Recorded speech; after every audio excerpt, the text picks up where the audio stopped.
2005 marks the end of 10 generations of the Bonneville nameplate. The name ran from 1958 to 2005 and would ultimately be replaced by a rebadged variant of the rear-wheel drive Holden Commodore called the G8, thus ending its 47-year production run. In 1987, with the 8th generation, they switched from rear-wheel drive to front-wheel drive to its end of production. Designed to compete with the likes of the BMW 5 Series, Pontiac had taken on a serious competition from the ultimate driving machine. Pontiac's luxury with attitude car set on GM's G platform, and GM announced on February 8, 2005 that the Bonneville would be dropped from the lineup for the 2006 model year. With only 12,000 Bonnevilles sold in 2005, the last Bonneville left the Detroit-Hamtramck line on May 7, 2005. Our car was produced in October of 2004.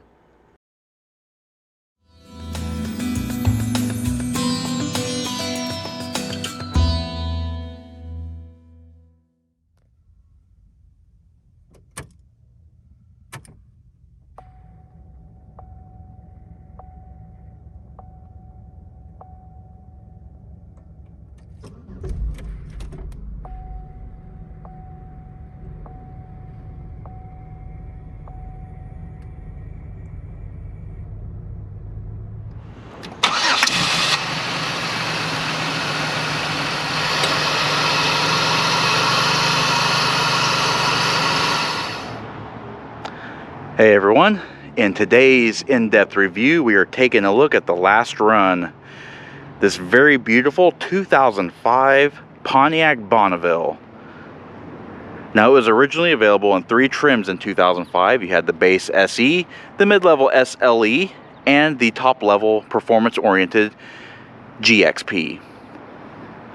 Today we're taking a look at the base level SE, and it's anything but base, as you'll see.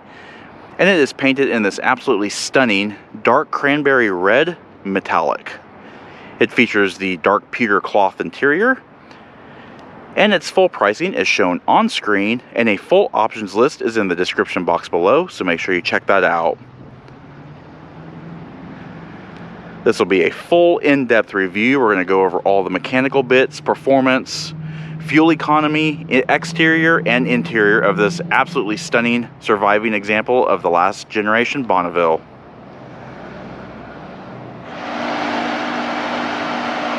Alrighty, and the Bonneville is front wheel drive, and its power comes from GM's 3.8 liter 3800 Series 2 V6 engine. This is an overhead valve 16 valve L36 naturally aspirated engine.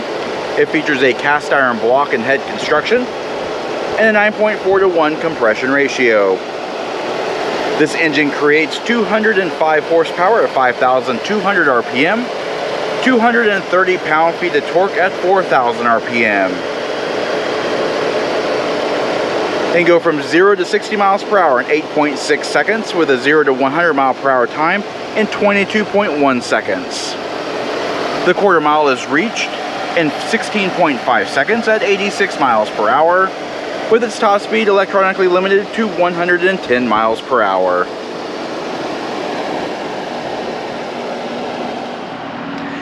And all Bonnevilles are equipped with an 18.5 US gallon fuel capacity. They do consume 4.8 gallons per 100 miles driven, with an estimated total driving range of 388 miles. EPA fuel economy figures are 17 miles per gallon in the city, 27 miles per gallon on the highway, and 21 miles per gallon combined. And with the bucket seats, you do get the floor console shifter. However, in our bench seat car, we have a column shifter, and the sole available transmission is GM's Turbo Hydromatic 4T65E electronically controlled 4-speed automatic transmission. And you can actually do manual shift capability by just selecting levers through the 1, 2, and 3, and then eventually into the drive position. Just a basic column shifter here.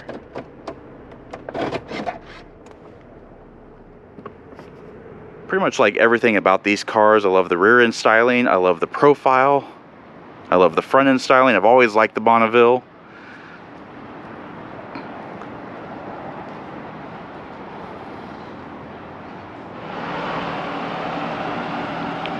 Alright, and around the rear of the Bonneville, the sporty styling continues.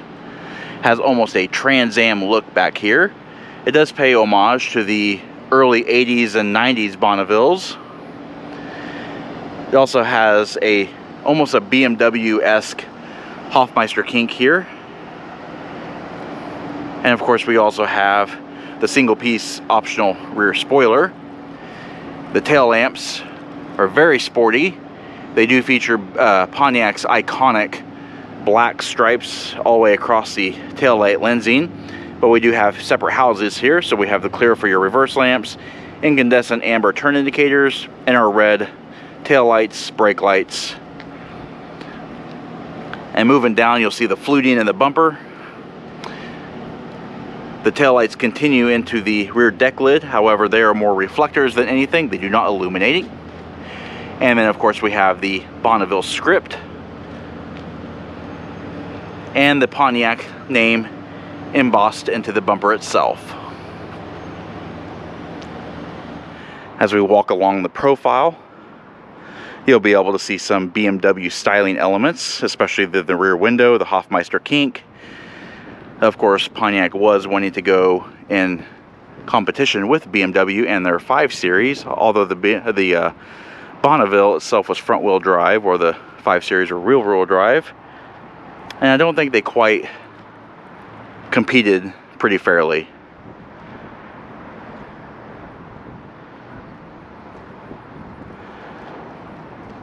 Alright, and steering is hydraulically assisted variable rate. It's vehicle speed sensitive rack and pinion. It does feature 3.2 turns lock to lock and a 40.5 foot turning radius. Wheels are the $595 optional 16 by 7 inch aluminum chrome clad 5 spokes, and they are shod in 225/60 R16 prime well all season tires. Brakes are hydraulically assisted 4-wheel disc brakes, and they are assisted by ABS. And up front, we have ventilated 11.1 inch rotors with solid 10.9 inch rotors in the rear. The brakes can halt the Bonneville from 70 miles per hour to 0 in around 188 feet. As we walk along the front, even in SE trim, the Bonneville carries Pontiac's driving excitement, aggressive styling, and the wide track stance it was so well known for. Up front, the Bonneville has a unique look all of its own. It does not look like it resembles the Buick or the Chevrolet that it's related to.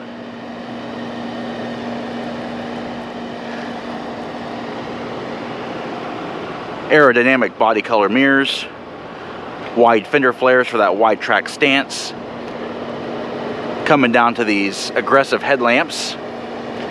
They're clear lens complex halogen reflectors housed with black bezels, high beams in the center, of course your low beams and your turn indicators, and then down below you have your outboard mounted fog lamps. If you had an SSEI, those fog lamps would be inboard mounted.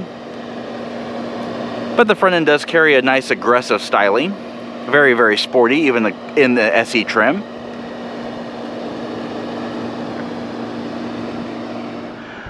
Alright, and before we head inside, let's go ahead and take a look at the key fob. It is pretty traditional GM keys here.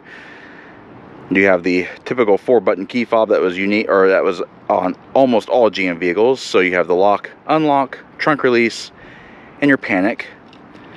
And of course we do have 2-bladed key. So let's go ahead and take a look inside.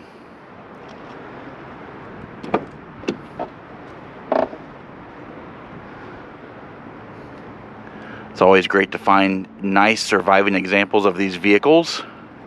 As you can see, even in SE trim, it is actually very well equipped.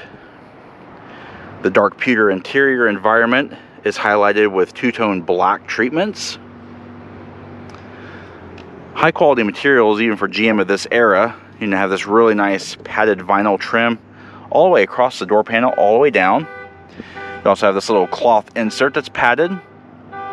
You have the black door pulls, power lock switch here, and your switch banks here for your power mirrors, power windows with auto one-touch down for the driver and front passenger, and window lockouts. Nice door pulls, padded armrest, safety reflectors in the doors, mat pockets, and the side ribbing that's shown on the side of the vehicle is also shown inside as well. And of course we have the door speakers and the A-pillar mounted tweeters. And taking a look at the driver's side instrument panel, as you can see, these really nice aircraft inspired air vents. You've also got your panel and your automatic lighting controls here, fog lamp control. Down in the footwell you have your hood release, parking brake, and of course just 2 pedals here. We have a 6-way power driver's seat with a manual recliner here. And taking a look at the seats, as you can see, the original purchasing owner opted for the optional 45-55 split folding bench seat. Individually reclining seat backs, height adjustable head restraints, seat mounted 3-point belts, very sporty and grippy cloth. The seats are actually very, very comfortable. And of course you have seating for 3 across in here. But you can also fold down the center armrest as well, as you can see.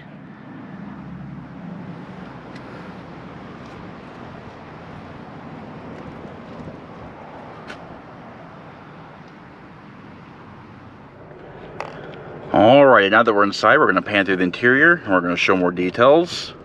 No leather wrap steering wheel here. It is a tilt steering wheel, however. And you'll also notice the lack of controls on here. It's a 4-spoke steering wheel. It's all neoprene, padded vinyl.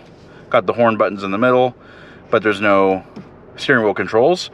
And in today's age, that's kind of a nice appearance there. It is a nice thick rim as well.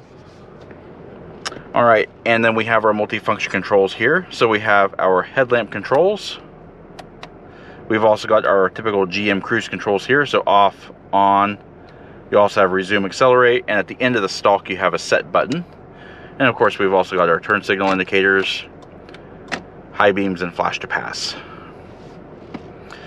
And taking a look at the instrument cluster, something you don't see very often in cars of today is a full complement of gauges. Very easy to read even at night. They're backlit in red. That was Pontiac's iconic lighting color. Also ironically, so was BMW's. So over here on the far left we have our oil pressure gauge, 7,000 RPM tach. In the center we have our coolant temperature and our fuel level, and we also have the parental display. And of course over here we have the 140 mile per hour speedometer, which can be converted over to kilometers per hour. And then of course over to the far right we have our battery volts, our trip odometer, and our odometer. At the time of this recording, this Bonneville currently has 42,804 miles on it, so very low miles. And then moving way over here we have our system monitor here. Just a little pictogram of the overview of the Bonneville and assorted warning lights that show in here. And moving down we have our dash mounted key. Our rightmost multifunction lever is our wiper washer control, and we have our washer button at the end. And over here, because this is just an SE, we don't have a full complement trip computer. We just have this bank of buttons here. You can convert from English to metric, you can reset your trip, and tire pressure reset monitor.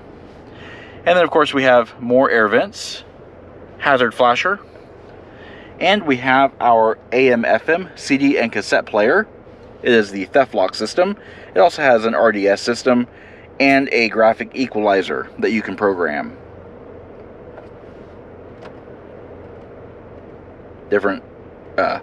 Five different equalizers that you can do. And down below, single zone manual climate control. It does look like an automatic climate control system, but we have our panel distribution buttons here. So defrost and foot, bi-level, and panel. And our defrosters here, recirculate, air conditioner, fan speed control. You can also press it to turn it off. And our temperature control over here. And in here we have a fold-out ashtray. A lighter would go here. You can also put a 12-volt power point in there as well. Alright. Taking a look at the center armrest, when we fold it down, it does have provisions for cup holders, and the padded section does open up to reveal some storage as well. As you can see, you can put CDs or tapes or anything you desire in here. Truth be told, even though the car is a 2005 and is pretty well dated as far as today's standards, I still feel like the Bonneville is a very nice car. It's a very nice place to be inside. It's very quiet. It is very comfortable. I think it's one of GM's better built sedans. Looking overhead, we do have an automatic dimming rearview mirror. It does feature OnStar capability. We've also got overhead reading lights. We've also have a small little storage bin up here in the ceiling. Cloth covered padded sun visors. And they do feature illuminated vanity mirrors. In addition, the sun visors do swing out, but they do not slide out or have slide out extensions. You've also got overhead assist handles. They are not dampened though.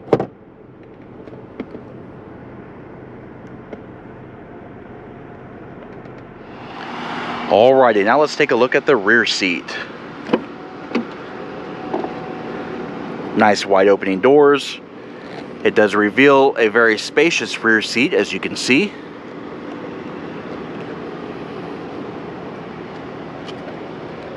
Taking a quick look at the door panels back here. Not much different from the fronts. Still have that padded vinyl all the way across the entire door, even down below. You have that cloth insert from the seats, padded armrest, the black door pulls, and the power window controls back here. There is no storage pockets, but you still have the little ribbing here and the safety reflectors to show that the doors are open. And let's take a quick look at the rear seats. And the rear seats do seat 3 across. It is a non-folding seat. It does have 3-point seat belts for all passengers. On the rear shelf, you do have your top tethers for child seats. You also have speakers and integral head restraints on the outboard seats.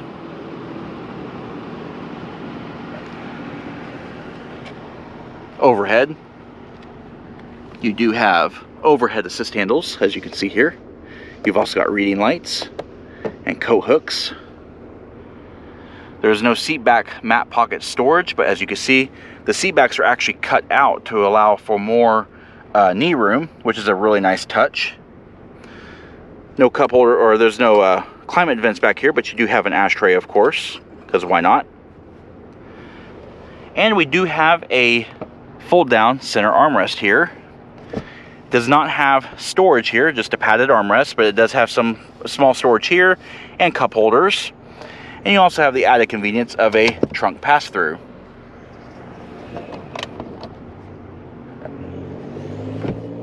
Overall, the rear seats are very spacious. They're very comfortable in the Bonneville.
Alrighty, there are 3 ways you can open the trunk in the Bonneville. First way, and the most convenient way, is opening the glove box here. And you'll see the trunk release button mounted in here. Just press that. Another more simpler way you can do it is just by sticking the key in the keyhole right here in the center of the tail light. And just turn it to the right. It'll unlatch the trunk. Or you can just press the trunk release button on the key fob. As you can see, the way the trunk opens up, it does have a low lift over height. It also has the trunk storage divider net. It is a nice, fully lined, fully carpeted trunk. It is very nice and spacious, as you can see. Another neat feature is that you can actually adapt this net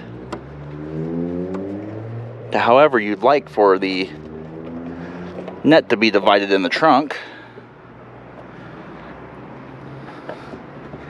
Kind of a handy little feature, if you ask me. I didn't notice that until just now. Alright, so that's kind of a unique way to do your trunk mat here. Now, underneath the floor mat, you do have a compact spare tire with jack and tools. And to close the trunk is easy. You just close it. Alright, and that does conclude our in-depth walk-around look at the 2005 Pontiac Bonneville SE. We hope you found the review informative, and if you did, please comment down below. Also, don't forget to hit the like button and subscribe. Check out our Facebook page at facebook.com/neighborhoodcarreviews and our Instagram channel at BrensoJ1. And of course, as always, thanks for watching.